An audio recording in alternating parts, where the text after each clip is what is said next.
Terremoto y tsunami, ya suman 711 muertos y el número de desaparecidos aún se desconoce. Gobierno decretó estado de catástrofe en las regiones afectadas. Militares vigilan las calles de Concepción para frenar los violentos saqueos que ocurrieron ayer. La misma situación se repitió en Santiago y en Temuco. Devastador panorama en la costa del Maule. Tsunami arrasó con pueblos y balnearios. Parte del territorio aún está bajo el agua. Crece la polémica. El gobierno responsabiliza a la Armada del descarte inicial de un tsunami. La Armada, por su parte, se defiende y asegura que avisó a tiempo a la ONEMI.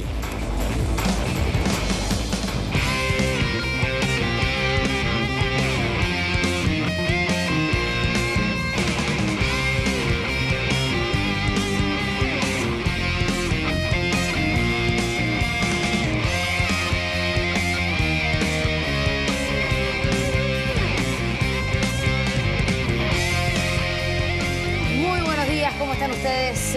Lunes 1 de marzo del 2010. Era el primer día del año prácticamente, el regreso de vacaciones, el primer día del mes de marzo. Y se ha convertido, la verdad, en un primer día extraño después de esta tragedia que nos ha golpeado durante el comienzo del fin de semana, el día sábado a las 3:36 de la mañana. Ya han pasado 48 horas, vamos hacia las 48 horas, ¿cierto?, de pasado el terremoto y empiezan a verse las dimensiones. Realmente ayer, a horas de la tarde, comenzamos a tomarle el pulso a lo que verdaderamente se había significado este terremoto de 8,8 grados en la escala de Richter. ¿Cómo estás, Polo Ramírez? Muy bien, Connie. Ya he estado con tanta gente que ya no sé cómo decirte, Connie.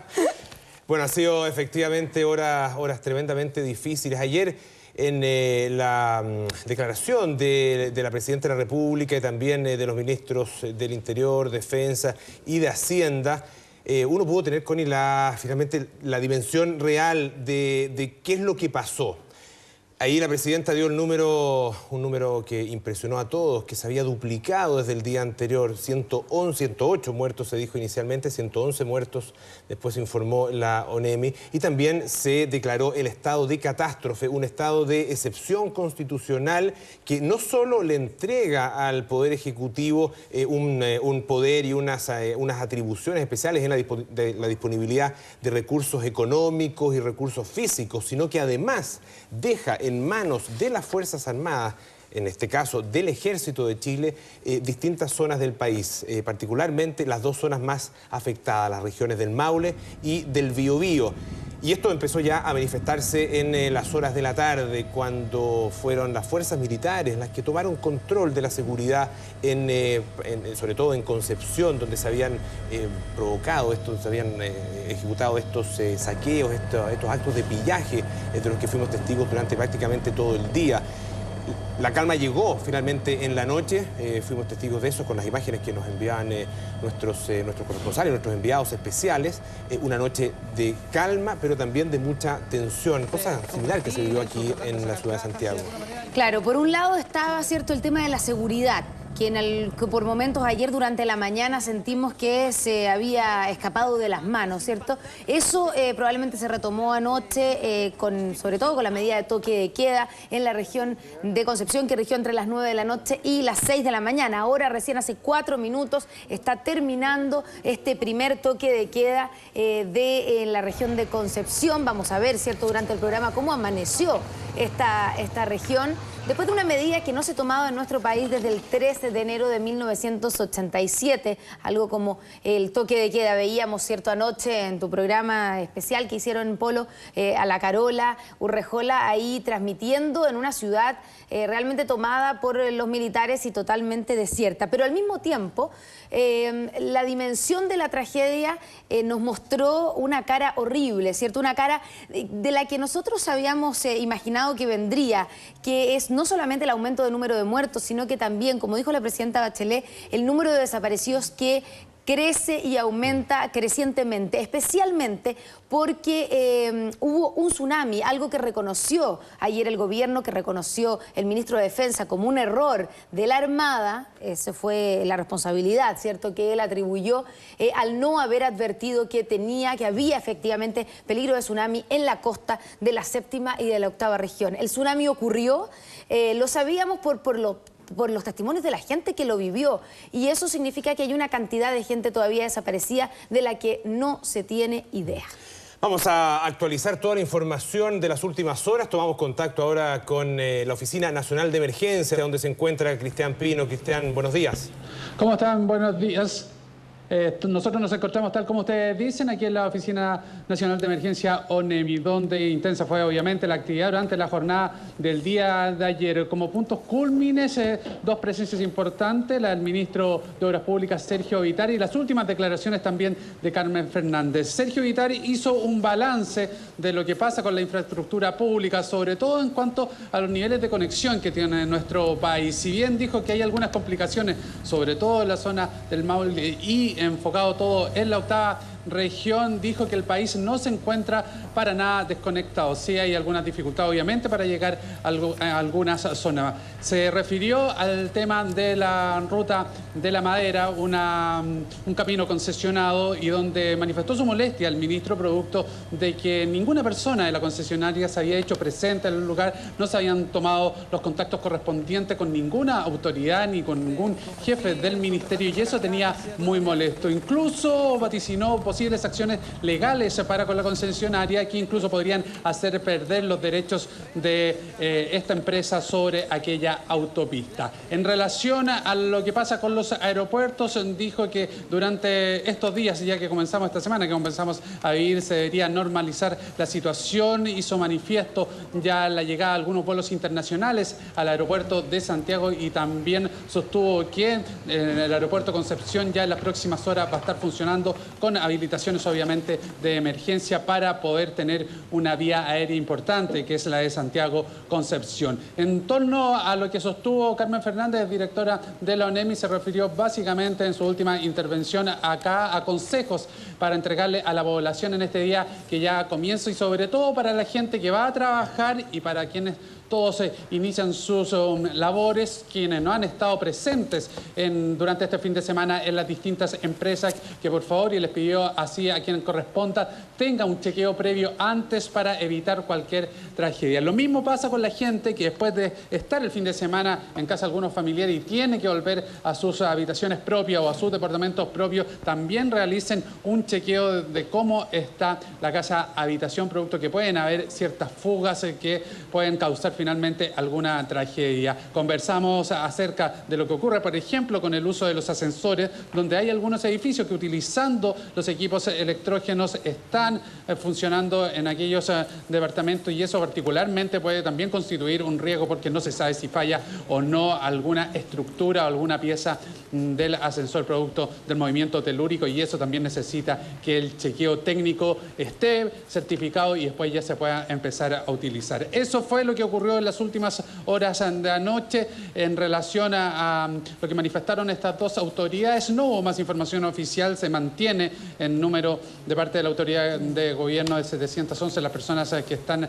fallecidas, y bueno, más de medio millar de gente que está también desaparecida. Se espera para el día de hoy que nuevamente las autoridades máximas de esta oficina, y también con algunos representantes del gobierno, que lleguen hasta acá y a conocer más en detalles de lo que está ocurriendo, y un nuevo balance de lo que pasa a nivel nacional. Cristian, a esta hora todavía no han llegado ninguna autoridad, me imagino, hay todavía la ONEMI. Mira, está obviamente los jefes de turno correspondientes, sí. Han estado trabajando como es común durante las 24 horas. Hemos visto llegar a algunos representantes tanto de la Fuerza Aérea como del Ejército, como personal también de la Armada, donde al igual que toda la noche están coordinando también los distintos trabajos en las zonas que fue afectada el terremoto, y se coordinan acá, y posteriormente ya esas iniciativas, esas acciones son comunicadas a las respectivas zonas. Son las autoridades que han llegado hasta este minuto, y ya en la medida que vaya avanzando la mañana, Connie Polo, se prevé que la autoridad vaya también avanzando en cuanto a la información que nos pueda entregar para este día. Cristian, hubo durante la noche algunas réplicas del terremoto, ¿no es cierto? Exactamente, hubo algunas réplicas que en la zona particularmente de la séptima región se sintieron bastante fuertes, superando los 5 grados, incluso menos perceptible aquí en la capital, que de acuerdo a informaciones que no tenemos completamente confirmadas, sí habría producido algún desmoronamiento en algunas de los edificios, particularmente que estaban más afectados en aquella zona, causando también alarma en la población. Esos efectos también se vieron en parte en la octava región, las zonas que son más afectadas y donde se reportaron, ya les decíamos de manera no oficial, de acuerdo a algunas informaciones vía electrónica que logramos retener, nos decían que efectivamente esos habían sido los daños. Información desde acá oficial aún no ha emanado por parte de quienes están en los turnos correspondientes en la ONEMI. Sería bueno también actualizar, Cristian, la situación del suministro eléctrico. Ayer el Sistema Interconectado Central, el SEDEC, que es el Centro de Despacho Económico de Carga, entregó su tercer comunicado indicando que la situación del SIC, del Sistema Interconectado Central, era la siguiente. Se ha dividido este sistema que va, recordemos, desde Taltal hasta Chiloé en dos tramos. Uno que va desde Taltal hasta Linares y el otro que va desde Chillán hasta Chiloé. El abastecimiento total está en un 43%. Eso a nivel de todo el sistema interconectado central, es decir, hay una mayoría todavía del consumo habitual que no se está pudiendo entregar. No por problemas del propio sistema, lo decía también las autoridades ayer. En general, todas las centrales están funcionando, se está pudiendo abastecer el sistema. El gran problema es ya en el despacho local, en el abastecimiento local de la electricidad. Dice que específicamente en el caso de Concepción y de San Vicente se encuentran ya energizadas las subestaciones, que son las subestaciones principales para entregar energía en la zona de Concepción y Talcahuano. Sin embargo, sabemos que a nivel local existen todavía muchos problemas, por lo tanto es muy probable que se siga demorando el abastecimiento energético. En las localidades más pequeñas existe la posibilidad de instalar generadores individuales, locales, para abastecer por algunas cuadras, especialmente en los lugares más indispensables, como por ejemplo los hospitales. Obviamente el problema y la escasez de energía eléctrica hace aún más grave el paso de la noche, ¿cierto? El tema de la seguridad, de cómo pasamos esta segunda noche en la región metropolitana. Nos informa de esto Miguel Acuña con su informe policial que está ahí en la posta central. Miguel, buenos días. ¿Cómo estás, Connie? Muy buenos días. Tenemos que dar a conocer una noticia bastante lamentable a esta hora de la mañana. Un nuevo accidente de tránsito en el eje de Américo Vespucio, ahí en las cercanías de Quilicura. Lamentablemente, en la jornada de hoy, a eso de la 1 de la madrugada, un automóvil con 5 personas en su interior llegó hasta este lugar en donde nos encontramos, una zona que se encuentra destruida desde la madrugada del día viernes, cuando se produjo este gran terremoto. Al parecer, algunos delincuentes habrían robado los conos que anunciaban de alguna manera que no se podía seguir por este paso en elevación. Esto está ubicado precisamente en el acceso a Quilicura por Manuel Antonio Mata con Carlos Gómez. Esto queda muy cerca de la carretera. Este automóvil pasó, no vio la señalética y se cayó. Como lo estamos viendo en pantalla, tuvo que llegar personal del Cuerpo de Bomberos de Quilicura a rescatar a estas 5 personas que en primera instancia fueron atendidas en el servicio de urgencia de la comuna de Quilicura y luego trasladados hasta distintos centros asistenciales. Una situación muy dramática que nos recordó, por supuesto, lo ocurrido algunos kilómetros, 1 kilómetro más allá hacia el sector poniente, cuando se produce entonces el movimiento telúrico y se caen estos 9 vehículos ahí en el acceso Los Chever, en el paso sobre nivel Los Chever, en las cercanías de Miraflores, también en la autopista Vespucio Norte. Estamos viendo las imágenes exclusivas del trabajo de carabineros y también de bomberos para rescatar a los heridos. En un momento se pensó lo peor respecto de que podrían ser víctimas fatales, las consecuencias de este accidente de tránsito, pero afortunadamente afortunadamente el buen trabajo de bomberos y también de la policía uniformada de la 49ª Comisaría de Quilicura permitió entonces salvar las vidas a estas personas que cayeron desde una altura de aproximadamente 8 a 9 metros cuando no se dieron cuenta que la ruta terminaba en ese lugar producto de los derrumbes que se produjeron, repetimos, en el día del terremoto. Repetir también la actitud inescrupulosa de las personas que sacaron estos conos que anunciaban a los conductores que no se podía circular por esa zona. Estas personas venían desde Santiago y querían ingresar hacia Quilicura y se produjo entonces esta situación. A partir de la madrugada se encuentra cerrado al tránsito lo que es el enlace, el trébol de Quilicura para las personas que viajan por la Ruta 5 Norte y quieren tomar hacia el aeropuerto o las comunas de Lampa o Quilicura hacia el costado izquierdo. No se puede hacer por ese lugar, se tienen que tomar entonces otras alternativas mientras seguimos apreciando las imágenes desesperadas que se produjeron durante esta madrugada por el personal de emergencia que tuvo que trabajar en esa zona. Vamos a dejar... Miguel, Sí, cuéntame. Sí, antes de pasar al otro tema, la verdad es que son impactantes las imágenes que nos muestras, una tremenda salvada, ¿cierto?, de las personas que cayeron esa cantidad de metros.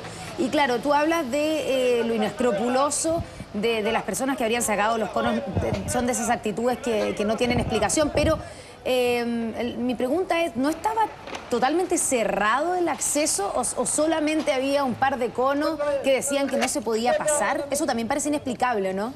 Mira, yo vivo cerca de ese lugar por el Camino Los Chever, que queda a algunos kilómetros más hacia el poniente. Ayer yo pasé a eso de las 11:30 de la noche cuando me devolvía a mi domicilio y pude observar también en las entradas a la autopista de Vespucio Norte que también habían solamente conos y algunos, podríamos decir, algunas winchas plásticas que se utilizan en este tipo de casos, pero no había, por ejemplo, un vehículo de la concesionaria ubicada en ese lugar para anunciar que no se podía entrar a la vía. Ojo, que este es un enlace hacia la comuna de Quilicura. No estoy en condiciones de asegurar fehacientemente que esto corresponda también a la concesionaria Vespucio Norte Express.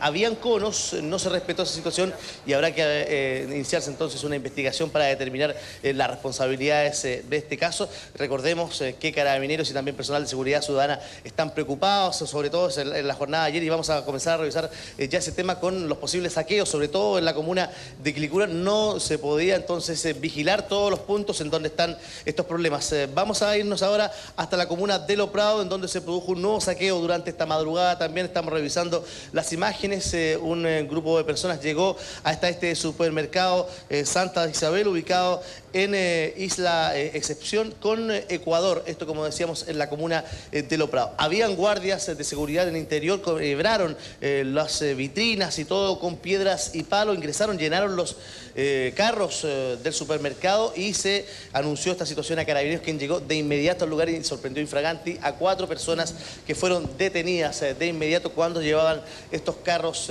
de mercadería. Recordemos que en la jornada de ayer se montó todo un operativo a nivel casi desde la región metropolitana hacia el sur, hasta la 8ª región, 9ª región, con la custodia de los supermercados. Una situación que mantiene bastante preocupadas a las personas, a los vecinos, que incluso viven en las cercanías de los supermercados, porque son verdaderos grupos de 50 personas que están circulando a la espera de que Carabineros de alguna manera se descuide o tenga que hacer otro patrullaje para asaltar estos supermercados. Una situación que se ha repetido en distintos puntos de nuestra capital, sobre todo en las zonas periféricas, Connie, Polo, con personas que están a la expectativa luego de lo ocurrido en primera instancia con las imágenes que nos llegaron desde Concepción y también durante la tarde de ayer en Quilicura, lo ocurrido también en Huechuraba, también con la bodega que pudimos apreciar durante la jornada de ayer, que fue saqueada en la comuna de Quilicura, la bodega del supermercado Jumbo, en donde sacaban cajas y cajas cientos de personas que acudían hasta este lugar. Otra cosa importante que quería señalar y que lo pude palpar también durante esta madrugada con Polo es la sensación de desconfianza y de miedo que están teniendo algunos vecinos. Yo estoy hablando, por ejemplo, en el caso de la comuna de Lampa, por ejemplo, en el sector de de Lara Pinta, en donde es una zona residencial que está muy cerca de la comuna de Lampa, en donde no hay servicios de agua potable ni luz eléctrica. Por lo menos en esa zona de la comuna de Lampa hay agua y los vecinos están con mucho miedo porque andan caminando turbas de personas que llegan desde Lampa a la expectativa de poder conseguir agua. Hay un supermercado al interior también, es en este caso un supermercado que se encuentra en esa zona y que tuvo que ser custodiado también por carabineros, y también fue amagada la actitud de estas personas que querían destrozarlo. Esto se está repitiendo en distintos puntos y por eso que los vecinos se han decidido ponerse de acuerdo, hacer patrullajes, también hacer fogatas en los lugares en donde no hay electricidad por miedo a la presencia de los delincuentes que puedan entonces actuar. Están haciendo sonar incluso las bocinas de sus automóviles cuando sientan algún peligro para que los vecinos coordinados puedan salir en ayuda. Son las consecuencias de la poca presencia de electricidad en este caso. Vamos a pasar a revisar las impresiones que tenemos respecto de esta situación. Al llegar carabineros al lugar, se percató que la puerta de ingreso se encontraba forzada y que la reja también había sido forzada. Por consiguiente, al intentar ingresar al interior, la gente que estaba se dio cuenta de la presencia de carabineros y procedió a arrancar del lugar. Eran alrededor de 30 personas, las cuales algunas arrancaron con algunos enseres y se logró detener a 2 mayores y a 2 menores de edad que estaban huyendo del lugar. Se intentó forzar las cajas registradoras, presentan pequeños daños y no lograron ser abiertas. Lo único que se encontró en el interior del supermercado eran 6 carros que estaban preparados con la mayor cantidad de alcohol. Queda clarísimo, clarita Miguel, la situación. Queda clarísimo aquí de qué se trata todo esto. Esto no se trata de personas desesperadas que están buscando agua o algunos alimentos, bienes esenciales para sobrevivir. Han pasado recién 48 horas desde el terremoto. Nadie puede decir, sobre todo aquí en Santiago, que esté desesperado por la falta de agua para tomar, digamos, o la falta de alimentos. Esto es simplemente aprovechamiento de una situación que está sufriendo buena parte del país y que aumenta además la dificultad en la recuperación, la dificultad en el manejo de la emergencia, porque aquí se distraen recursos policiales, se distrae energía de las autoridades, energías del resto de la población, y a una situación que ya es muy desesperada para muchos, se agrega esto otro que es completamente inaceptable. Imagínate, Pablo, también lo que sucede en torno a las personas que viven cerca de los supermercados y de zonas en donde se pueden producir estos pillajes. Claramente veíamos que no había agua ahí en ese carro que estaba cargado con licor. Se produce todo un clima de inestabilidad, sobre todo también para los niños que se encuentran en las casas, en las viviendas, que ven a las personas que están a la expectativa. Grupos, decía el mayor en la entrevista que se le realizó durante la noche, que era un grupo de 50 personas que casi siempre están armados con piedras. En este caso estaban con rocas bastante pesadas, con lo que estaban preparándose para ingresar a este supermercado. Todo un daño colateral trae consigo entonces la actuación de estas personas inescrupulosas que nada tienen que ver con las necesidades que está sufriendo la población después de esta emergencia. Imágenes lamentables, la verdad, lo que estamos viendo, ¿cierto? Que se repitieron durante el día de ayer. En cualquier momento volvemos contigo, más informaciones policiales de todo lo que está ocurriendo en las calles de la capital. Muchas gracias, Miguel Acuña. Buenos días. Todo esto comenzó con ayer en Concepción, ahí donde se verificaron los primeros saqueos, estos ingresos masivos de personas a supermercados y también a distintos centros de abastecimiento, por ejemplo, bodegas de harina, bodegas de trigo, donde la gente entraba y salía y con muchos sacos de trigo o de harina, y los tiraban en camionetas. La verdad que una situación que era muy lamentable, que como decíamos, además aumenta el descontrol y aumenta también la gravedad de esta emergencia. Veamos lo que pasó ayer en términos de saqueos y de pillajes en nuestro país.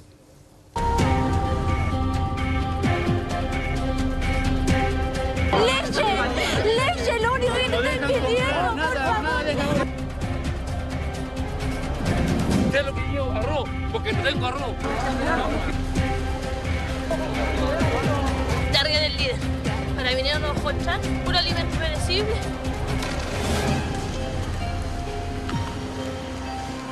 En nombre de la necesidad actuaron con un desenfreno pocas veces visto, un fenómeno que tuvo su chispa anoche cuando en Talcahuano unas 20 personas asaltaron un supermercado Santa Isabel. La acción terminó en llamas. Producto del saqueo de los locales por una turba. Pero lo peor estaba por venir. Ni la luz del día, ni la presencia militar, ni el registro de las cámaras de televisión fueron factor intimidante para que decenas de personas echaran abajo rejas y cortinas metálicas para literalmente saquear los supermercados. El primero fue el líder del mall Plaza El Trébol. Del líder porque necesito, y mira lo que llevo, sé lo que llevo, arroz, porque no tengo arroz, y no tengo ni pan ni harina. Lo que pude nomás, lo que pude.